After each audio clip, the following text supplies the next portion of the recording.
Sa'ad bin Abi Waqqas,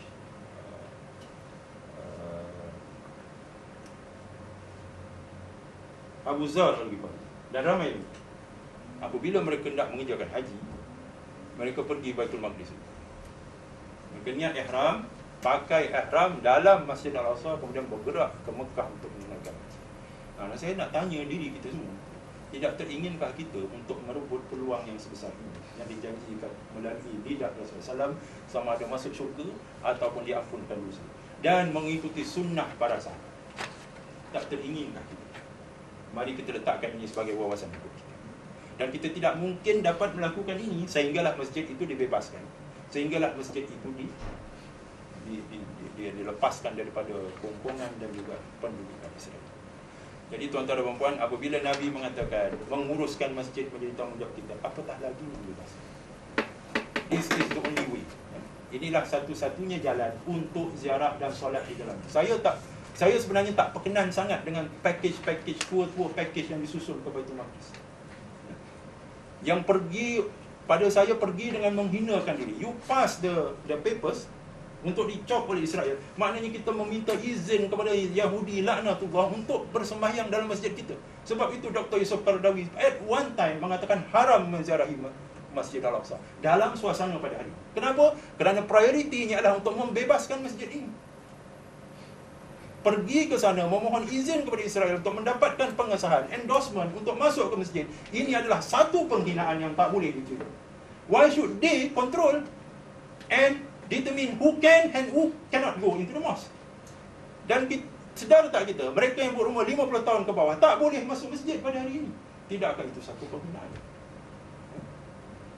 Jadi, saya ini pandangan peribadi, ya. You may agree or you may disagree, ya. Saya memang tak bersetuju sangat dengan tour package yang disusun untuk pergi ke Baitul Maqdis. Kerana prioritinya ialah jihad untuk membebaskan masjid. That is the priority. Supaya semua umat Islam boleh ziarah this mosque at will, di bila-bila masa, dan sesiapa saja boleh masuk dan ziarah dan solat di dalam. Bukan dengan izin pihak musuh yang meletakkan satu agenda untuk memusnahkan masjid ini pada satu masa. Let's put it in perspective. And that's why Dr. Yusuf Qaradawi mengeluarkan fatwa itu. You may agree or you may disagree. Fatwa, you are not obliged. You are not obliged. Tapi iman kita cenderung untuk mengatakan bahawa fatwa inilah sebenarnya yang perlu kita guna pakai, ya, untuk maknanya menguatkan lagi komitmen dan azam kita untuk membebaskan masjid ini daripada cengkaman musuh. Okey. Jauh dah kita pergi, Okey. Baiklah, dalam peristiwa Isra' dan Mi'raj, Rasulullah SAW melalui satu perjalanan dari Mekah ke Baitul Maqdis. Dan dari sebuah batu terapung, di mana letaknya kubah batu atau kubah Sakhrah, the golden dome mosque. Nabi naik ke langit tertinggi bertemu dengan Allah. Ini satu isyarat.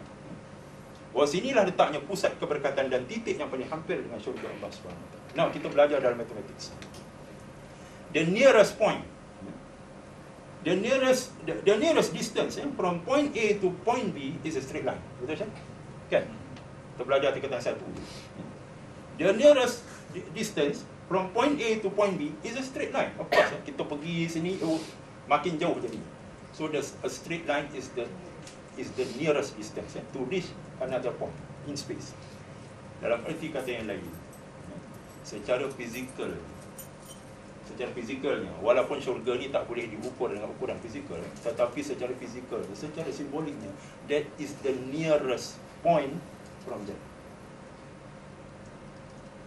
Sekali lagi memberikan kita satu dorongan. Don't you want to be closer to Jannah?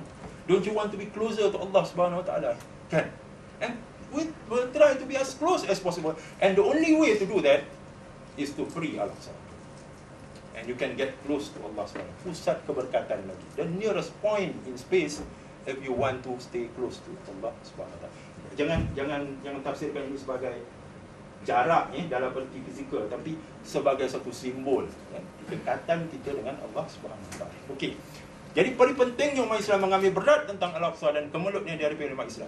Jadi kalau kita bincang dari sudut akademiknya, masih juga membawa kita kepada satu kesimpulan bahawa kita tidak ada alasan, melainkan kita kena ambil tahu, bahkan kita kena ambil berat, kita kena letakkan ini sebagai satu